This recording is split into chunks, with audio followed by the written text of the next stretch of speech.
నాకు ఒక శరీరం అంటే ఒక జటాజుటాలు ఉన్నటువంటి ఒక శరీరం త్రిశూలం పట్టుకొని నాకు కనబడుతుంది. నేను బాణం వేసే ముందు ఆ యొక్క ఆకారము ముందు త్రిశూలంతో ఆ యొక్క ఎవరైతే పోరాడుతున్నారో వాళ్ళని చంపడం నేను చూస్తున్నాను. దాని తర్వాత నా బాణం వెళ్ళి తగులుతుంది. అందరి కంటికేమో అబ్బా అర్జునుడు ఎంత గొప్పగా బాణాలు వేస్తున్నాడు, అందరూ సంహరింపబడుతున్నారు అని చెప్పి అనుకుంటున్నారు. కానీ నా కంటికి మాత్రం అది కనబడుతుందని చెప్తాడు. అంటే ఏమిటి, ఇక్కడ చేసేది చేయించేది అతనే, మనం నిమిత్త మాత్రము. అలా అని మనం ఏ పనులు చేసినా దొంగతనం చేసేసినా సరే చేసేది చేయించాడు ఆయనే కదండి, మనం దొంగతనం చేస్తే మనకి రాదు కదా అని కాదు.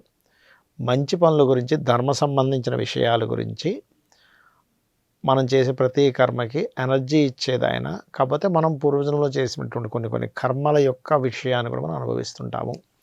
పునర్జన్మలు ఖచ్చితంగా ఉన్నాయి. ఒక పిల్లవాడు అతనికి ఒక ఏజ్ ఒక 3-4 సంవత్సరాలు వచ్చేసరికి మాట్లాడడం మొదలు పెడుతూ, లేదు మా ఇంట్లో అయితే మా భార్య ఇలా ఉండేది, మా అమ్మ అలా ఉంది, మా నాన్న ఇలా ఉన్నవాడు, ఇవేమిటన్నీ ఇంట్లో ఇలా ఉన్నాయని మాట్లాడుతుంటే వాళ్ళకి అర్థమయ్యేది కాదు మొదట్లో.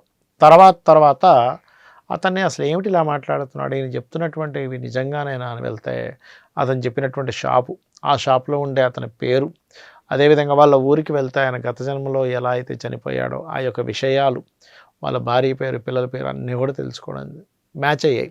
అప్పుడు వాళ్ళని పిలిపిస్తే అతను ప్రతిదీ కూడా అనర్గళంగా చెప్పడం జరిగింది. అంటే ఖచ్చితంగా పునర్జన్మ అనేటువంటిది ఉంది. పునర్జన్మ ఉంది అనేటువంటి విషయం మనకు ఎందుకు తెలియాలి అంటే, మనం అనుభవించేటువంటి ఇబ్బందులు ఏవైతే ఉన్నాయో, ఒకరికి ఉద్యోగం రావట్లేదని, వివాహం అవ్వట్లేదని, ధనపరంగా ఇబ్బంది పడుతున్నామని, రోగ రూపంలో ఇబ్బంది పడుతున్నామని, పూర్వజన్మ కృతం పాపం వ్యాధి రూపేణ